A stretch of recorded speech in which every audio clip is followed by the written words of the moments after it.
We are your hosts, Father Andy the Greater and Father Andy the Lesser. Buckle up, we've got a lot to cover. This is Catholicism, not just for dummies.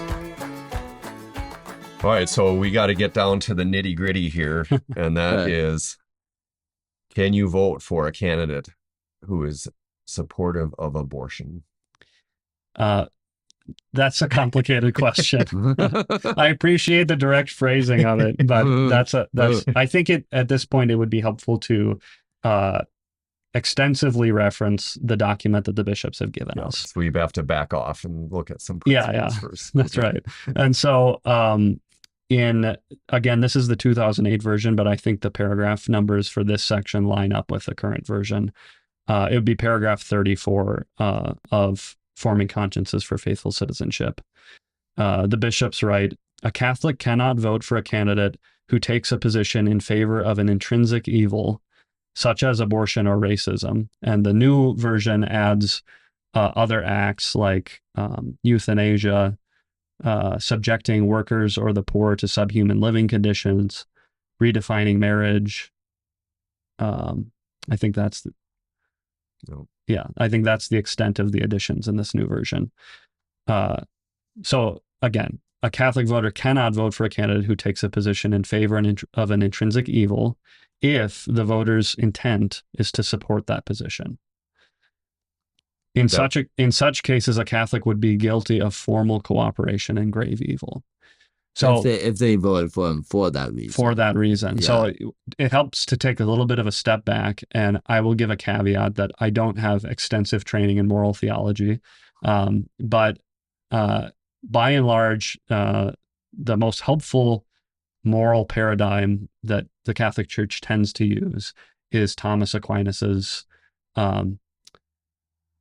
act morality, right? And so according to that system of moral theology, an act can, in its very nature or the object of the act, it can be either intrinsically evil, meaning no matter what circumstance it's done in, it's always wrong, and no matter what the intention is with which you do it, or it can be a morally neutral act, which means then it depends on your intention and the circumstances, or it can even be a morally good act, which can also become an evil act if you have the wrong intention or if the circumstances are wrong. Right. So there are certain actions which by their very nature are wrong in every situation. And we could think of rape, homicide would be one in any instance. So that would include, for example, abortion. Now we wouldn't classify killing someone in self-defense as homicide.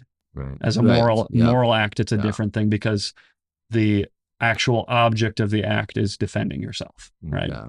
It would go along with like someone in the army or something, like in a battle, in a war, in a just war, especially just war, right? Right. That's a whole nother topic for that. That is, and actually, that might be a good topic for the future. That's defending your country. Right. By going to war. Yeah. And there are actually, I think, 7 principles, 7 requirements that a war needs to meet in order to be a just war. And I didn't take a note of them, and I can't remember them all off the top of my head. But that's what we'll do in another episode. That's right. Okay. So that's what an intrinsically evil action is. It's important to note that there is no such thing as an intrinsically good action, because if you do something that in its essence and in its object is good, but you do it with the wrong intention. Like, for example, if you give alms to the poor, the object of that action is good.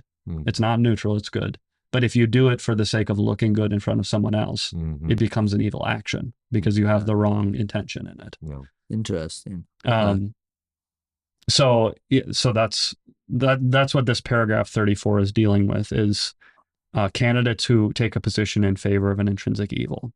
And the important thing to remember is that we're using a different moral calculus for the actual candidates and for legislators than we are for voters, because the church teaches that, for example, if you are in elected office, you're a state representative or a U.S. senator or whatever, and you vote for a law that allows legal abortion, that's an intrinsically evil action to vote for that law.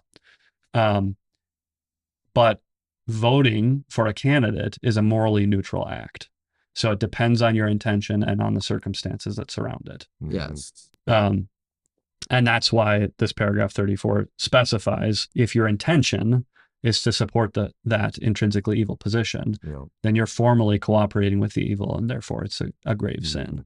At the same time, to continue the quote, at the same time, a voter should not use a candidate's opposition to an intrinsic evil to justify indifference or inattentiveness to other important moral issues involving human life and dignity. So sometimes we have what you would call a one-issue voter, where they consider only one issue. Oftentimes for Catholics, that issue might be abortion. But there are Catholics who have some other issue that's their one litmus test. And that's not how we're called to vote as Catholics. We're supposed to take stock of the entire set of their policies. Now, at the same time, not every policy or issue has the same moral weight. So what a candidate thinks about, I don't know, international trade, whether we should have a trade embargo with Cuba, is not morally as significant of an issue as abortion or euthanasia or anything else that directly involves human life. Right. Now, the question could be raised, what are the circumstances in which it is permissible to vote for a candidate who supports an intrinsic evil? And there's a couple different situations I can think of. One that you brought up, and this is, this speaks to my age a little bit, but this is more or less before my political consciousness. In the 2008 election, which was then Senator Barack Obama against then Senator John McCain, Obama took a pro-choice position. He was in favor of legalizing or keeping abortion legal, which is supporting an intrinsic evil. And Senator McCain was pro-life, but with regards to abortion, I should say, but he supported embryonic stem cell research, which is also an intrinsic evil. So you have a situation where both candidates of the major parties support an intrinsic evil. And as a voter, you have to decide, you have a couple of options in that case. You can do what colloquially is known as voting for the lesser of two evils, right? With the recognition that in our system, it's almost always the Republican or the Democrat that's going to win. That doesn't mean that you can't vote for third parties, but it's something to keep in mind when you're making your decision about who to support. And so you can make the decision that you want to vote for the candidate that you think will do the least harm or will promote the most good, even though they support an intrinsic evil. So just to keep reading, because, and I want to reiterate, if you have time, and you can make time, it's only maybe a 2-hour read this document before the election, because I've been reading through it over the last couple of days, and it says everything I would like to say on this podcast, but better than I can. So, yes. And I know some people like podcasts a lot better than reading. So, but just to continue with what it's saying, paragraph 35 says, there may be times when a Catholic who rejects a candidate's unacceptable position may decide to vote for the candidate for other morally grave reasons. So that example that I gave of the alternative also being morally compromised, that would be a morally grave reason. I can think of a couple other examples. Once when Archbishop Charles Chaput was asked about this, what is a morally grave reason? He said, this is the way that I like to think of it. If you, when you die and you get to the gates of heaven and you meet the victims of abortion there in heaven, if you can defend your vote to them, then that's a sufficiently morally grave reason to vote for a candidate that supports legalized abortion. And I think that is a very powerful way of illustrating it, because it really, it gives a visual to the gravity of it. Now, back in 2020, there was a Catholic journalist. There were a series of articles arguing for certain candidates who were running being the best Catholic option. And there was one for Donald Trump, and then there were 4 different candidates in the Democratic primary that someone wrote an op-ed for. And I read through them because I thought this will be an interesting take to see if there's anything to it. And in the op-ed that was saying endorsing Elizabeth Warren and saying that they felt she was the best choice for a Catholic, what they brought up is that if you look at the consequences of your vote, if your main goal is to prevent as many abortions as possible, it may be more effective to vote for a Democratic candidate, and depending on the policies that they support. And the reason is sometimes laws banning abortion are actually not very effective in stopping abortion. Most of, I have the statistics on one of these sheets of paper, but I think it's something like 75 to 85% of abortions take place before or during the 13th week of pregnancy. And almost all federal legislation that's proposed is after 13 weeks. Allows abortions in that first trimester. Right. Yeah. And so now you would be preventing 15% of abortions, presumably. And that's in 2021, I think there were just over 600,000 abortions. So that's a lot of unborn children that you would be saving. Yes. But alternatively, there are also studies that have shown that since Roe v. Wade, since shortly after Roe v. Wade, I should say, since about 1980, the overall abortion rate in the U.S. has declined every single year. Now, there's been a reversal of that trend after Roe v. Wade was overturned, interestingly. But the other interesting part about this trend is that they found that in the years where a Democrat was president, the abortion rate decreased faster than in the years when Republicans were president, which seems kind of counterintuitive because they're the party that wants to keep abortion legal. But some have theorized that the reason for that might be that oftentimes Democratic candidates are in favor of a more robust social safety net. And in a lot of studies, that's one of the biggest factors in women choosing to have an abortion. The Guttmacher Institute, which is a pro-abortion nonprofit, I guess, did a study back in 2004 that 73% of women who had an abortion cited not being able to afford a baby right now as one of the main motivations. And in that same study, let me see if I can find this. 60% of the women who had an abortion were below 200% of the poverty line, and 30% were living in poverty. So it's not just a matter of having a high standard of living, which we do as Americans, but it's also just objectively a lot of the women who are choosing abortion are in a really difficult situation economically. Yeah. So that would be a sufficient. It might be. I'm not saying that's what the conclusion should be. I'll never tell someone who to vote for, but that might be a sufficiently grave reason, because if a candidate is promoting a great safety net for the poor, that actually, in some ways, in the long run, might prevent more abortions. It might. Yeah. So that could be a compelling argument to a Catholic voter. So, like Women and Infants WIC, and things like that. Or expanding Medicaid so that lower income people have better health insurance. Also, the child tax credit. That seems to be gaining support among both parties, but has stronger support among the Democratic Party. So there's a lot that goes into it, but I do want to take a step back too and say there are kind of two different tracks to this. There is the issue of temporal results of our vote, and then there is the issue of spiritual results. So the question of can we prevent abortions from happening, that's oriented towards this world, right? Yeah. And not the life to come. Yeah.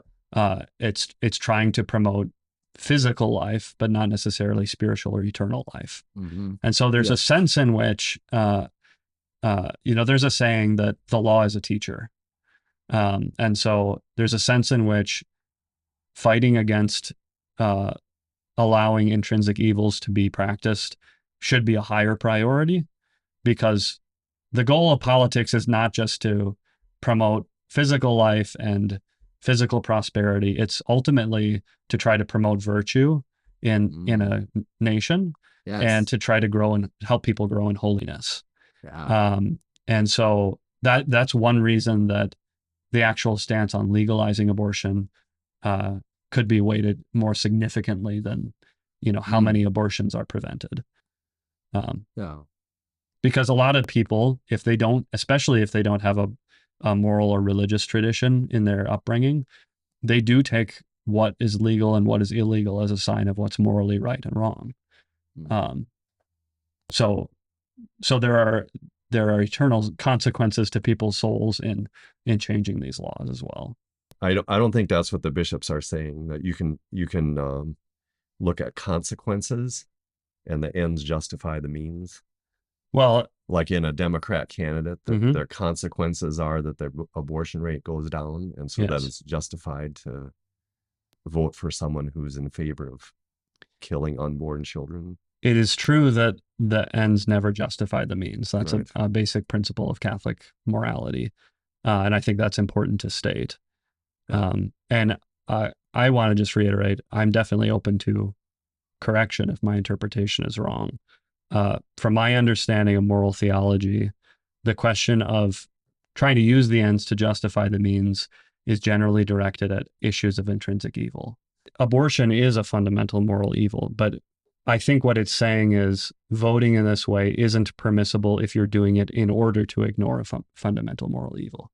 Right. In other words, is it giving people the out to say, I can vote for a Democrat candidate because abortions actually go down during their presidency? Because that's where the issue comes in, is people can say, well, I can vote for a pro-abortion candidate because of other issues, and ignore the pro-life candidate because they don't, there are issues on economy or racism or something like that. It's contrary to the church's teaching. That's what the bishops are saying, aren't they? I think what the issue of life is the most important. They do call it the preeminent issue. Right. Somewhere in this document, I'd have to find the paragraph number, and elsewhere, they've referred to it as the preeminent issue. Right. And I think there's a variety of reasons for that. One, because of the scale of it, but also preeminent literally means first in like order, basically. So you can think of it in a temporal or causal sense as well. Like you were saying, if you don't have the right to life, you can't have any other rights. You can't have liberty. You can't have the pursuit of happiness. Right. That's what I was saying. Even if one candidate may prevent more abortions, that doesn't necessarily mean that that's the candidate we should support, because we have a moral obligation to oppose intrinsic evil. Yeah, meaning that we should not vote for candidates whose stated purpose is to increase abortions or make it legal in more cases or in all places. Yes, unless it's for other morally grave reasons. And I think fundamentally where there's some tension in the two viewpoints that have been represented is that question of what a sufficiently morally grave reason is. And the bishops, as a bishops' conference, don't specify what that is. They do talk about those situations where all candidates hold a position in favor of an intrinsic evil. So that's certainly an example that falls into other morally grave reasons. And I think it's worth taking some time to unpack that sentence that you mentioned, Father Bierman. Right after saying that it's permissible for other morally grave reasons, the bishops say voting in this way would be permissible only for truly grave moral reasons, not to advance narrow interests or partisan preferences, or to ignore a fundamental moral evil. So So to go through each of those, not to advance narrow interests. For a person to say, for example, one of the things that comes up a lot with this election is inflation and the cost of goods. Mm-hmm. So for a voter to say, well, I don't know if I can afford to live under a Democratic administration because they're going to cause inflation to go up, Mm-hmm. whether that's true or not. If that's what you believe, that would be a narrow interest, Mm-hmm. and that wouldn't be a reason to, that wouldn't be Vote. considered a morally grave reason. Yeah, vote one way or the Yes. other. Yeah, over something more grave. Right. Or it's a woman running for office, and I've always wanted to have a woman Right. there, Exactly. regardless of what position they Yeah. hold. Or partisan preference. I'm a lifelong Democrat, and Yeah. therefore I can kind of see an argument, and so I'm going to vote for. I don't. It's Right. not enough just to say I don't want them to advance this position. Right. You have to have a sufficiently morally grave reason. Mm-hmm. So I think, Yeah, not to belabor it, but like historically, like if I understand history correct, it was the Democratic Party that really fought for labor unions and stuff like Mhm. that during the Industrial Revolution, and really helped with worker rights, and during the late 1800s, early 1900s. mhm, And so I think you get this kind of the historical Catholic, not tied directly with the party, but a lot of Catholics who were Democrats. Yeah. And I think that happened is like some people just carry that forward. So like, oh, the Catholic Church were very much aligned with workers' rights in the past. And so my dad voted Democrat, my grandfather voted Democrat. And so like, why would I not vote Democrat? But you can't just do that. You have to study the issue and study the candidate. You can't like get stuck in this historical right. mind frame. Yeah. And so yeah, that would be another one of those like a kind of self-interest, or just like I'm too late. Yeah, maybe that's putting it too strongly. Too lazy to figure it out for myself or whatever. That's just kind of historically how my family has voted. Yeah. Yeah. No, I think that's right. And I think it might be helpful to clarify that even the bishops, even the American bishops, don't necessarily fully agree or take the same position on what constitutes a morally grave reason. Which is not to say that because there's a variety of reasons, therefore, there's nothing is true, or none of them are more true than the other, or anything like that. It could be that the ones who hold a certain position are all wrong. But with humility, I think it's valuable to look at that. The bishops are specifically chosen. One of their primary duties is to be a teacher of the church, to pass on the tradition. And even them in their prayerful discernment haven't arrived at a conclusive way of understanding what is a sufficiently grave moral reason. They do. There's some agreement. I think they would all agree on the 2-candidate case from 2008. And I think they would all agree that because the candidate is my gender or my ethnicity or something, or because of I'm looking out for my own pocketbook, that those aren't sufficient. But there is some gray area where it's not exactly clear. Yeah, and I think that it goes back to what is a fundamental moral evil, and that may not be, respect for human life may not be recognized in our country as a fundamental moral good. Yeah.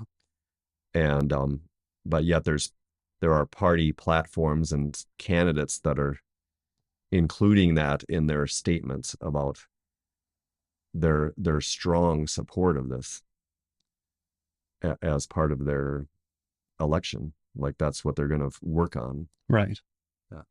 As opposed to saying, well, I'm not really looking at that issue very much. I suppose I'm in favor of keeping it legal, but I have other issues that I'm really going to be promoting.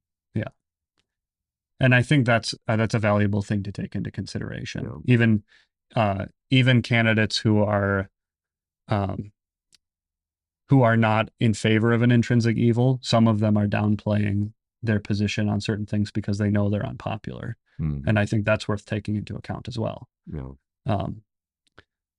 So increasingly, I would say there are more and more elections where both major candidates actually do support intrinsic evils. Mm-hmm.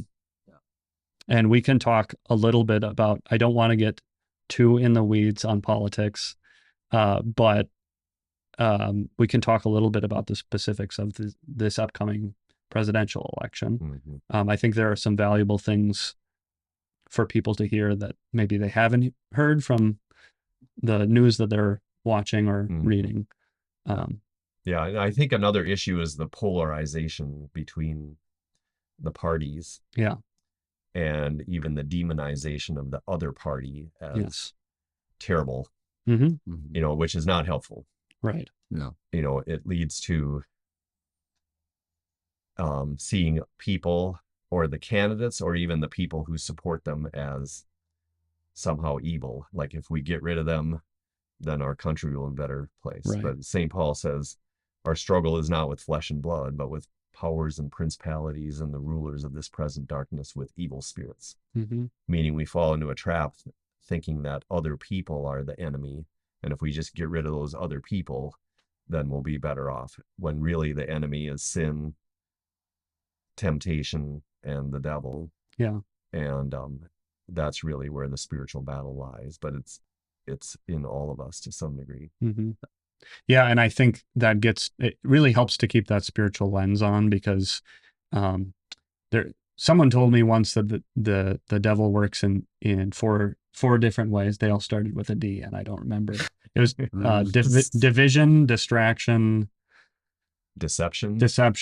There's one other. But I think that's important to keep in mind when we look at the political process. There is a lot of division. And this is mentioned even by C.S. Lewis in Screwtape Letters a lot of times. If you can't get people to depart from God on the topic of like the moral issues, then you can do it by helping them to, or getting them to abandon charity in their hearts for the people they disagree with.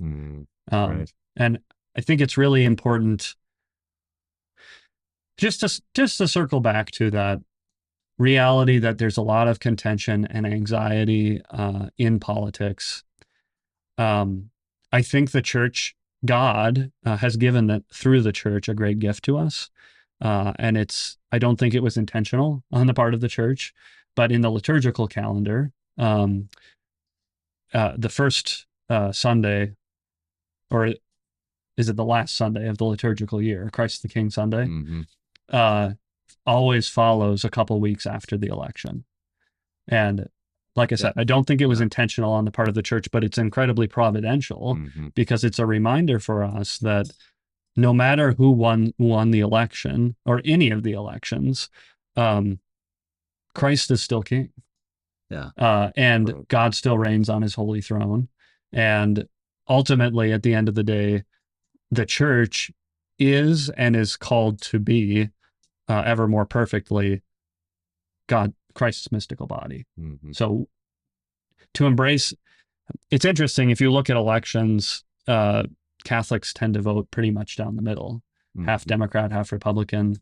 They almost always vote a little bit more for whichever candidate wins. So that's interesting. But at the end of the day, after election day, we're all brothers and sisters and members of the same body. That's true. And that's very important to keep in mind. To keep that in mind, yeah. And so I would recommend, if people are experiencing a lot of anxiety around politics, and specifically around how they want to vote in November, I would encourage them to pray with, I have to find the psalm number.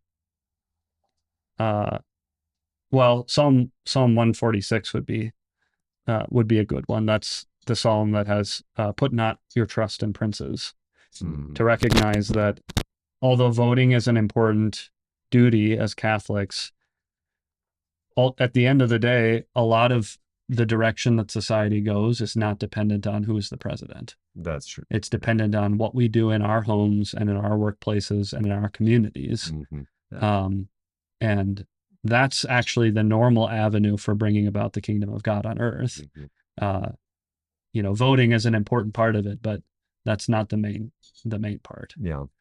And I think some of the political shows on both sides try to make it like politics is what's most important and get people drummed up either in anger or in fear. Yeah, for sure. Yeah. For the sake of ratings for their program, to keep watching us because we're going to get you in on what's most important when really, like you're saying, what we're doing in our family and our community and in our prayer has much more effect on the way the culture goes. Yeah. I've only been voting for, is it 3 or 4 presidential elections? And every single presidential election I voted in the weeks running up to the election, I've heard this is the most consequential election of our lifetimes.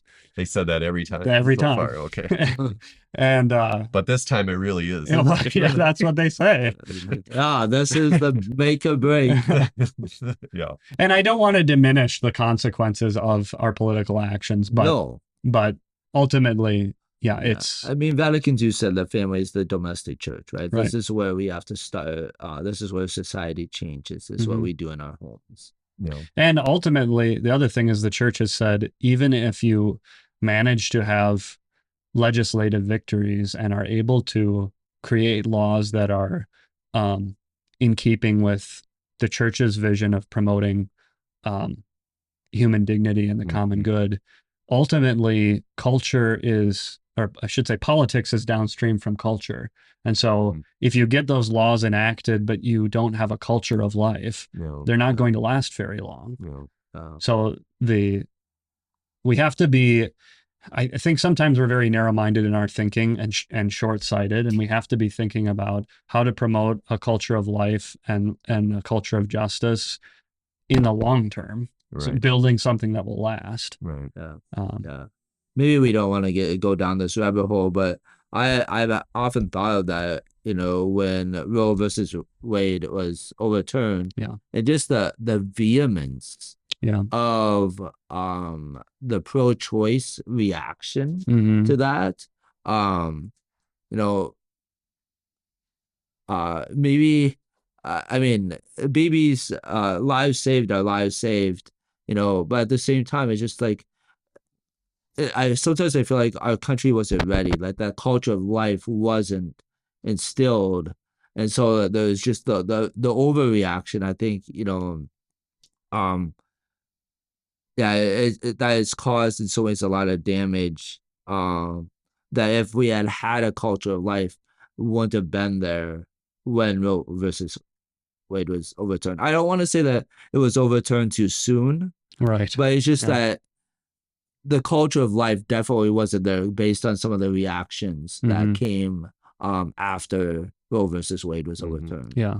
Well, I would say like certain states, their abortion rate has gone way down because they've made it illegal. So I think there has been that positive effect, but then other states have gone to the other extreme. Yes. Yeah. Making it legal up until birth and removing any restrictions, like New York, for example, and Minnesota is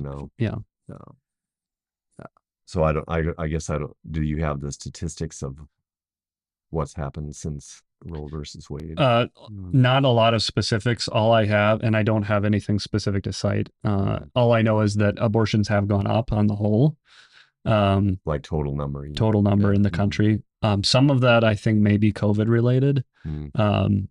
Some of that may be changes in law around mail order chemical abortions and the availability through that. So there's a lot of aspects to it, but it's just legalized recently. Well, yeah, it was a decision of some executive branch department. I'm not sure. It wasn't a law exactly, but a policy was changed. And to your point, Father Vogel, almost all of the ballot initiatives that have been on the topic of restricting abortion or ensuring more access to abortion have been defeats for the pro-life movement, even in fairly conservative states. Since the overturning. Kansas had a popular, and I don't know all the specifics, but Mhm. and the pro-life position lost in Kansas, which is a fairly conservative state. Yeah. Yeah. So, and I think part of the problem with that is abortion is a very emotionally difficult topic. Many women in this country have had an abortion. Mhm. Many women and men in this country have a close friend or family member who's had an abortion. And it's something that's difficult to talk about. And because of that, I think a lot of times our opinions and our understanding of the issue is not as well formed as it could be. Mhm.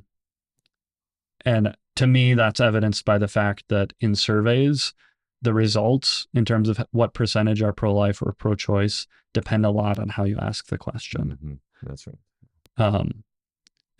And I think this kind of gets back to what you were saying, Father, about division.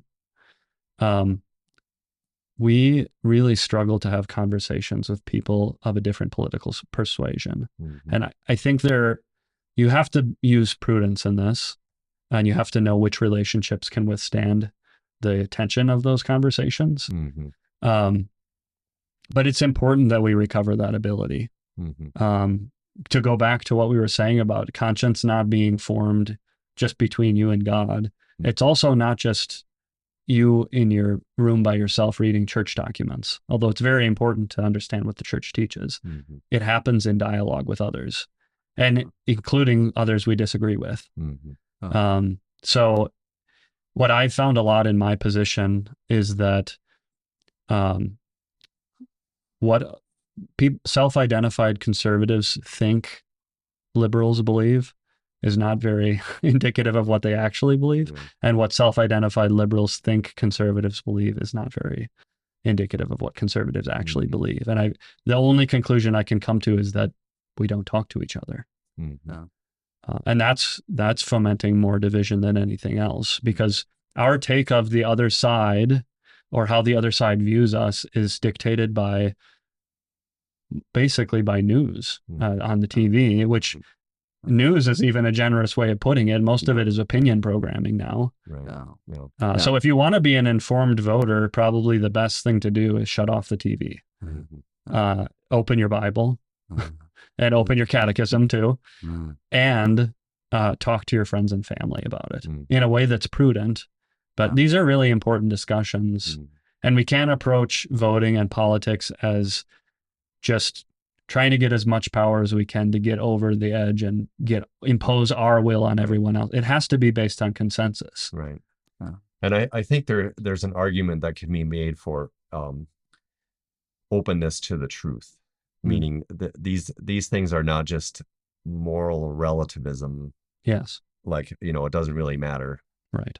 But there is a truth out there. And I think there's still within us that ability to recognize the truth when we hear it, even though it might be challenging. And but it requires humility as well, which is letting go of our position on something. Right. And like you say, some people are able to have a discussion on it without getting overly angry, and others it's difficult for them to do that. I think we've talked about this before too, that I think there's a great need for I don't know, everyone just to take a logic class. Yeah. That'd be helpful too. That right now it seems like, can I be the loudest? Can I be the most influential voice? Whereas okay, how do we dialogue in search of the truth, rather than how do we dialogue and just see who can shout the loudest? Right. And there's also the I think this is a growing thing, but the Machiavellian principle, which is, if I can get into power, then I can impose my personal views on everyone. Right. And that's kind of the movement. Like there's no morally objective standards. It's just whoever is in positions of power, they can impose their views on everyone. Right. And it should be a good indication the way that God looks at that, acts upon that. God ultimately is in complete power, and he doesn't impose his will on us. Right. He gives us the freedom to Right. to choose it. Right. Yeah. Yeah, I was actually talking more about kind of morality, I don't know, sexual morality, but just kind of between the genders and things like that, and just trying to compare for people, you know, kind of the sense of like, is history about who's in power? Like, is history a power struggle between who has power and who hasn't, or is it a history between good and evil, between morality, you know, good morality versus bad morality?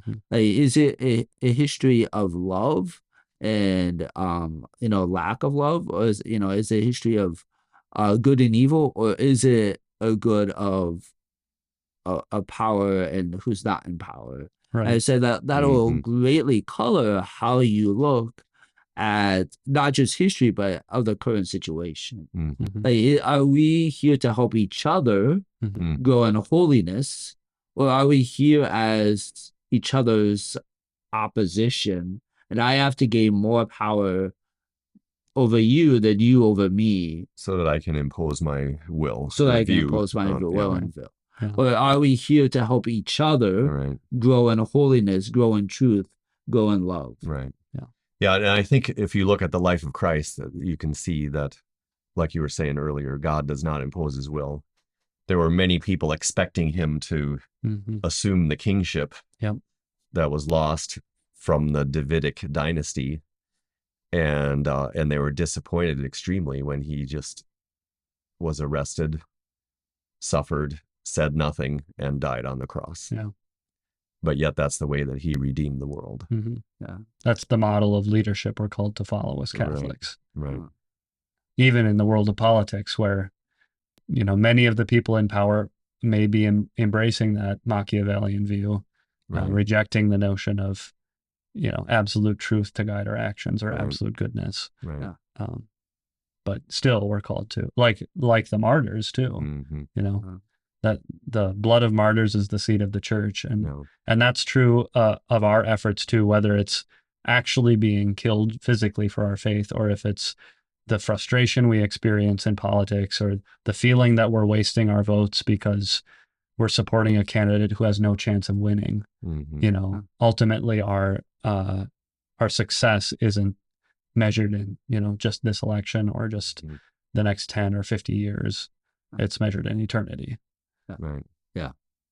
All right. Well, I don't know if there's any other issues we can hash out. Well, I can think of others, but I don't know. Elections. Yeah, but yeah, I think we've come to a good place, and I think we've come back to Christ himself, and that's where the conversation should end, is with Jesus Christ, and he is King. I always like the title. What is it? Jesus Christ, King of the Universe, or whatever. King of the Universe. And so it always reminds me of He-Man, and Isaac is too young for that, but Masters of the Universe. Masters of the Universe. So whatever it was. But Jesus Christ is King, and he is in control. Right. And we know that the war is won by Jesus Christ, but we are called to fight the battles, and we don't know who always wins each battle, but we're called to fight them. But we do know who wins the war. And it's a spiritual battle at root. Yes. That includes love for our enemies. Yes. Yeah. Other human beings, that is. Well, thank you, Isaac, so much for this conversation. I think it's been interesting and fruitful. And so thank you so much for coming on. Yeah, thanks for having me. Thanks for tuning in, everyone. And in all things, ad maiorem Dei gloriam. God bless.